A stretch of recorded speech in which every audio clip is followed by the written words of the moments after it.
অবশেষে পলাতক নেশা কারবারি সবুজুর রহমানকে জালে তুলতে সক্ষম হলো সোনামুড়া থানার পুলিশ। এনডিপিএস মামলায় অভিযুক্ত ছিল সবুজ, কিন্তু ঘটনার দিন থেকে পলাতক ছিল অভিযুক্ত সবুজুর রহমান। গোপন সংবাদের ভিত্তিতে পুলিশ অভিযুক্ত সবুজুর রহমানকে আটক করতে সক্ষম হয়।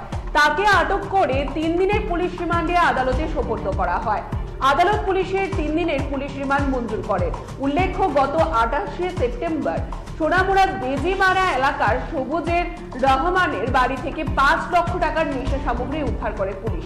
সে সময় নেশা সামগ্রী সহ জলিল মিয়া ও আলমগীর হোসেনকে আটক করতে সক্ষম হয় সোনামুড়া থানার পুলিশ, কিন্তু সে সময় বাড়ি থেকে পালিয়ে যেতে সক্ষম হয়েছিল বাড়ির মালিক তথা নেশা কারবারি সবুজুর রহমান।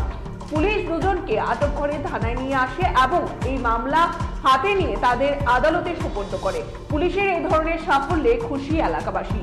মাসের 28 তারিখ গোপন খবরের ভিত্তিতে আমরা সবুজের রহমান তার বাড়ি থেকে 650 বোতল পেন্সিডিল এবং স্কাপ উদ্ধার করি। তার সঙ্গে জলিল মিয়া এবং আলমগীর হোসেন তারাও ছিল। ঘটনাস্থল থেকে আমরা জলিল মিয়া এবং আলমগীর হোসেনকে অ্যারেস্ট করি। বর্তমানে তারা জেলে আছে। আজকে গোপন খবরের ভিত্তিতে আমরা বাড়ির মালিক সবুজুর রহমানকে অ্যারেস্ট করি এবং কোর্টে প্রেরণ করি পুলিশ রিমান্ড চেয়ে। এখন পুলিশ রিমান্ড আমাদেরকে অ্যালাউ করা হয়েছে এবং ইনভেস্টিগেশন চলছে। 3 দিনের পুলিশ রিমান্ড আমরা পেয়েছি। আর তার বিরুদ্ধে এনডিপিএস অ্যাক্টের মামলা নেওয়া হয়েছে।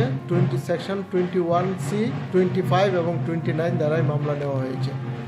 সোনামুড়া থানার case number 135/2023। Bureau report, Tripura news 8। এখনকার মতো সংবাদ এখানেই শেষ করছি। পরবর্তী বিভিন্ন আপডেট দেখতে অবশ্যই চোখ রাখবেন ত্রিপুরা নিউজ 8 এর পর্দায়। নমস্কার।